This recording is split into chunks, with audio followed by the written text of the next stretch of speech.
14 राम जी और शंकर जी का युद्ध।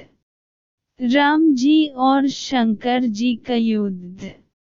बात उन दिनों की है जब श्रीराम का अश्वमेध यज्ञ चल रहा था।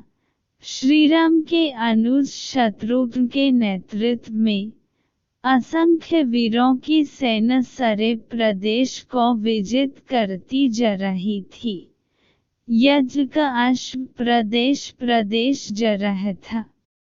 इस क्रम में कई राजाओं के द्वारा यज्ञ का घोड़ा पकड़ा गया, लेकिन अयोध्या की सेना के आगे उन्हें झुकना पड़ा। शत्रुघ्न के अलावा सेना में हनुमान, सुग्रीव और भरत पुत्र पुष्कल सहित कई महारथी उपस्थित थे, जिन्हें जीतना देवताओं के लिए भी संभव नहीं था। कई जगह भ्रमण करने के बाद यज्ञ का घोड़ा देवपुर पहुंचा, जहाँ राजा वीरमणि का राज्य था। राजा वीरमणि अति धर्मनिष्ठ तथा श्रीराम एवं महादेव के अनन्य भक्त थे। उनके 2 पुत्र रूपमंगद और शुभंगद वीरों में श्रेष्ठ थे। राजा वीरमणि के भाई वीरसिंह भी एक महारथी थे। राजा वीरमणि ने भगवान शंकर की तपस्या कर उन्हें प्रसन्न किया था, और महादेव ने उन्हें उनकी और उनके पूरे राज्य की रक्षा का वरदान दिया था। महादेव के द्वारा रक्षित होने के कारण कोई भी उनके राज्य पर आक्रमण करने का साहस नहीं करता था। जब अश्व उनके राज्य में पहुंचा तो राजा वीरमणि के पुत्र रूपमंगद ने उसे बंदी बन लिया और अयोध्या के सैनिकों से कहा कि यज्ञ का घोड़ा उनके पास है, इसलिए वे जाकर शत्रुघ्न से कहें कि विधिवत युद्ध कर वो अपना अश्व छुड़ा ले।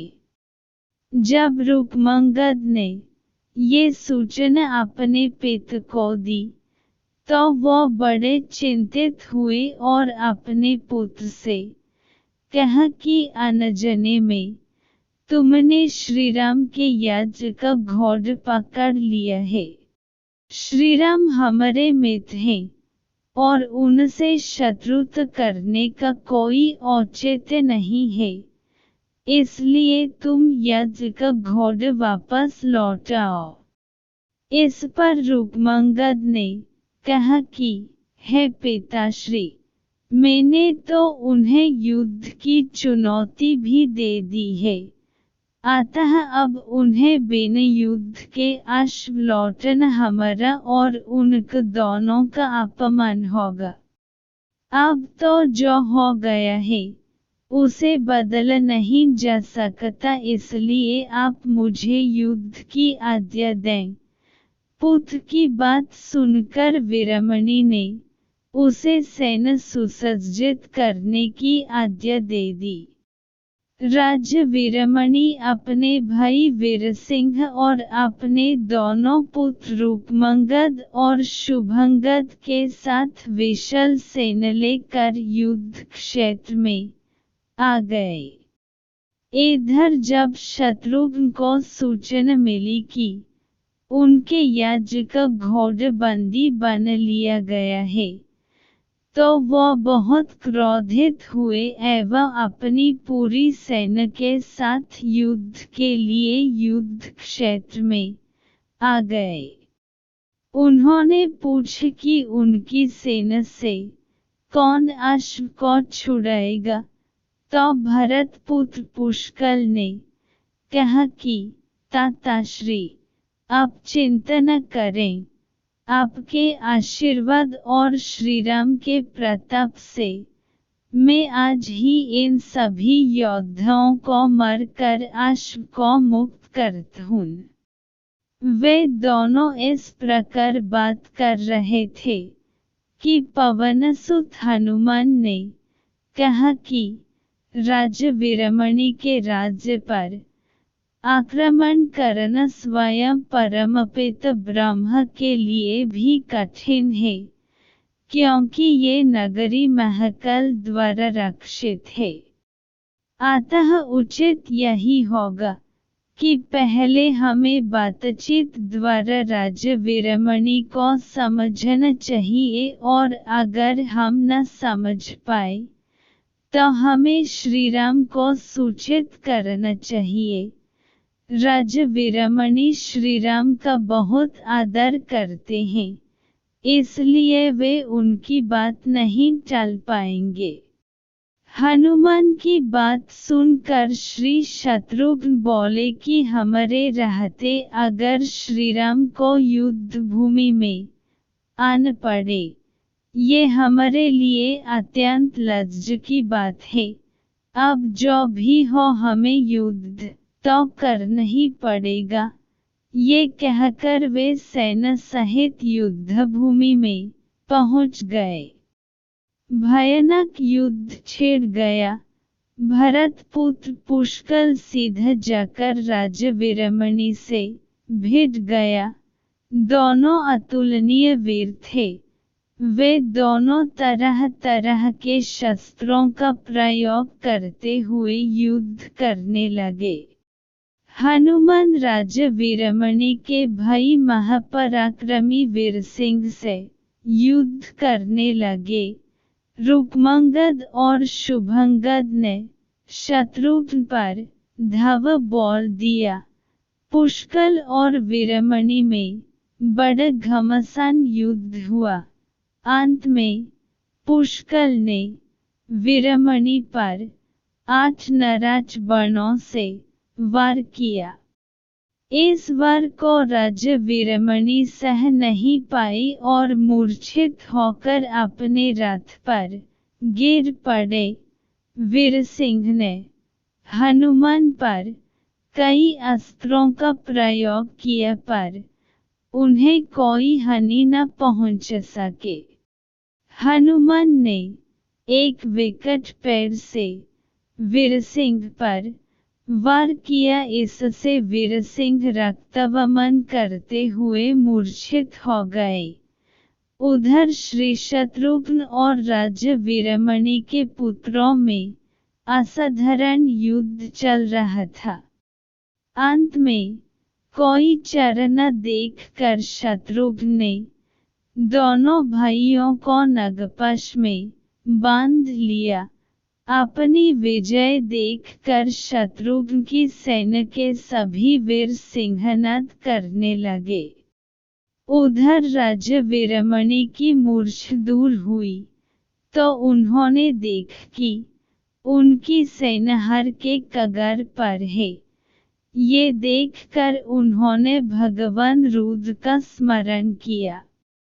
महादेव ने अपने भक्त को मुसीबत में जानकर वीरभद्र के नेतृत्व में नंदी भृंगी सहित सारे गणों को युद्ध क्षेत्र में भेज दिया। महाकाल के सारे अनुचर उनकी जय जयकार करते हुए अयोध्या की सेना पर टूट पड़े।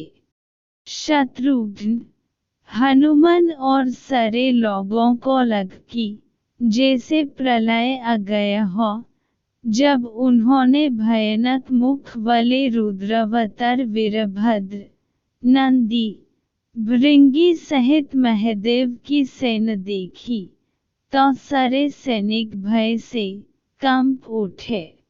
शत्रुघ्न ने हनुमान से कहा कि जिस वीरभद्र ने बात ही बात में दक्ष प्रजापति का मस्तक काट डाला था, और जो तेज और समता में स्वयं महाकाल के समान है, उसे युद्ध में कैसे हराया जा सकता है।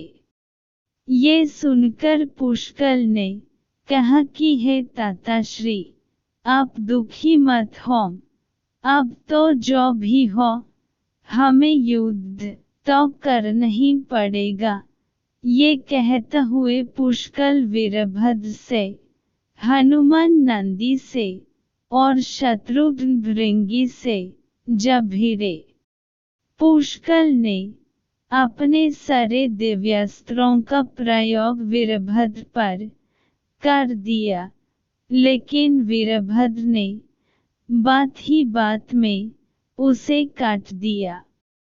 उन्होंने पुष्कल से कहा कि हे बालक, अभी तुम्हारी आयु मृत्यु को प्राप्त होने की नहीं हुई है, इसलिए युद्ध क्षेत्र से हट जाओ। उसी समय पुष्कल ने वीरभद्र पर शक्ति से प्रहार किया जो सीधे उनके मर्मस्थान पर जाकर लगा। इसके बाद वीरभद्र ने क्रोध से थर्राते हुए एक त्रिशूल से पुष्कल का मस्तक काट लिया और भयानक सिंहनाद किया। उधर भृंगी आदि गणों ने शत्रुघ्न पर भयानक आक्रमण कर दिया। अंत में भृंगी ने महादेव के दिए पाश में शत्रुघ्न को बांध दिया। हनुमान अपनी पूरी शक्ति से नंदी से युद्ध कर रहे थे। उन दोनों ने ऐसे युद्ध किया जैसे पहले किसी ने नहीं किया था। दोनों श्रीराम के भक्त थे और महादेव के तेज से उत्पन्न हुए थे।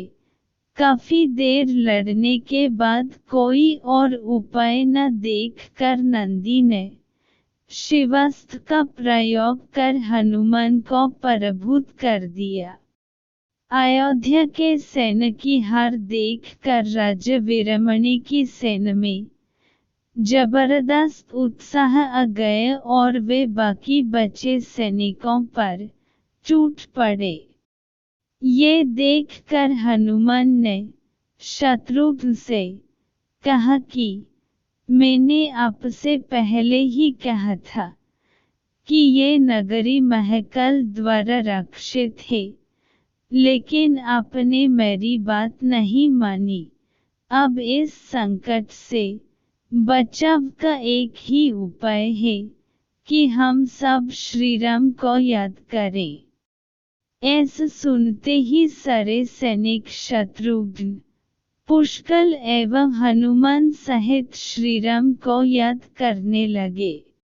अपने भक्तों की पुकार सुनकर श्रीराम तत्काल ही लक्ष्मण और भरत के साथ वहां आ गए।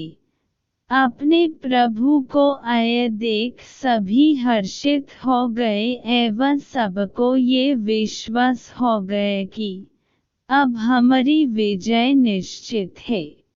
श्रीराम के आने पर जैसे पूरी सेना में प्राण का संचार हो गया। श्रीराम ने सबसे पहले शत्रुघ्न को मुक्त कराया और उधर लक्ष्मण ने हनुमान को मुक्त कर दिया। जब श्रीराम, लक्ष्मण और भरत ने देखा कि पुष्कल मृत्यु को प्राप्त हो चुके हैं, तो उन्हें बड़ा दुख हुआ। भरत तो शोक में मूर्छित हो गए। श्रीराम ने क्रोध में आकर वीरभद्र से कहा कि तुमने जिस प्रकार पुष्कल का वध किया है, उसी प्रकार अब अपने जीवन का भी अंत समझो। ऐसा कहते हुए श्रीराम ने सारी सेना के साथ शिवगणों पर धावा बोल दिया।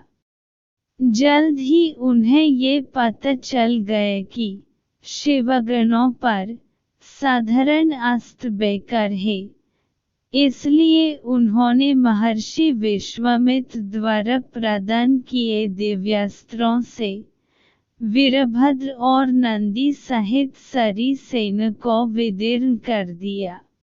श्रीराम के प्रताप से पार न पाते हुए सारे गणों ने एक स्वर में महादेव का आह्वान करना शुरू कर दिया। जब महादेव ने देखा कि उनकी सेना बड़े कष्ट में है, तो वे स्वयं युद्ध क्षेत्र में प्रकट हुए। इस अद्भुत दृश्य को देखने के लिए परमपिता ब्रह्मा सहित सारे देवता आकाश में स्थित हो गए। जब महाकाल ने युद्ध क्षेत्र में प्रवेश किया, तो उनके तेज से श्रीराम की सारी सेना मूर्छित हो गई। जब श्रीराम ने देखा कि स्वयं महादेव रणक्षेत्र में आए हैं, तो उन्होंने शस्त्र का त्याग कर भगवान रुद्र को दंडवत प्रणाम किया एवं उनकी स्तुति की।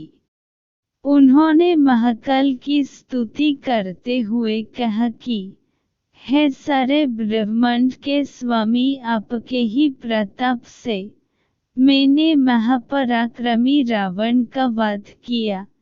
आप स्वयं ज्योतिर्लिंग में रामेश्वरम में पधारे। हमारा जो भी बल है वो भी आपके आशीर्वाद के फलस्वरूप ही है। ये जो अश्वमेघ यज्ञ मैंने किया है, वो भी आपकी ही इच्छा से ही हो रहा है। इसलिए हम पर कृपा करें और इस युद्ध का अंत करें। ये सुनकर भगवान रुद्र बोले कि हे राम, आप स्वयं विष्णु के दूसरे रूप हैं। मेरी आपसे युद्ध करने की कोई इच्छा नहीं है। फिर भी चूंकि मैंने अपने भक्त वीरमणि को उसकी रक्षा का वरदान दिया है, इसलिए मैं इस युद्ध से पीछे नहीं हट सकता, अतः संकोच छोड़कर आप युद्ध करें। श्रीराम ने इसे महाकाल की आज्ञा मानकर युद्ध करना शुरू किया। दोनों में महान युद्ध छिड़ गया, जिसे देखने देवता लोग आकाश में स्थित हो गए। श्रीराम ने अपने सारे दिव्यास्त्रों का प्रयोग महाकाल पर कर दिया, पर उन्हें संतुष्ट नहीं कर सके। अंत में उन्होंने पशुपतास्त्र का संधान किया और भगवान शिव से बोले कि हे प्रभु, आपने ही मुझे ये वरदान दिया है कि आपके द्वारा प्रदत्त इस अस्त्र से त्रिलोक में कोई पराजित हुए बिना नहीं रह सकता। इसलिए है महादेव, आपकी ही आज्ञा और इच्छा से मैं इसका प्रयोग आप पर ही करता हूँ। ये कहते हुए श्रीराम ने वो महान दिव्यास्त्र भगवान शिव पर चला दिया। वो अस्त्र सीधा महादेव के हृदय स्थल में समा गया और भगवान रुद्र इससे संतुष्ट हो गए। उन्होंने प्रसन्नतापूर्वक श्रीराम से कहा कि आपने युद्ध में मुझे संतुष्ट किया है, इसलिए जो इच्छा हो वर मांग ले। इस पर श्रीराम ने कहा कि हे भगवान, यहाँ इस युद्ध क्षेत्र में भ्राता भरत के पुत्र पुष्कल के साथ असंख्य योद्धा वीरगति को प्राप्त हो गए हैं। उन्हें कृपया जीवन दान दीजिए। महादेव ने मुस्कुराते हुए तथास्तु कहा और पुष्कल समेत दोनों ओर के सारे योद्धाओं को जीवित कर दिया। इसके बाद उनकी आज्ञा से राजा वीरमणि ने यज्ञ का घोड़ा श्रीराम को लौट दिया और अपना राज्य रुक्मांगद को सौंप कर वे भी शत्रुघ्न के साथ आगे चल दिए।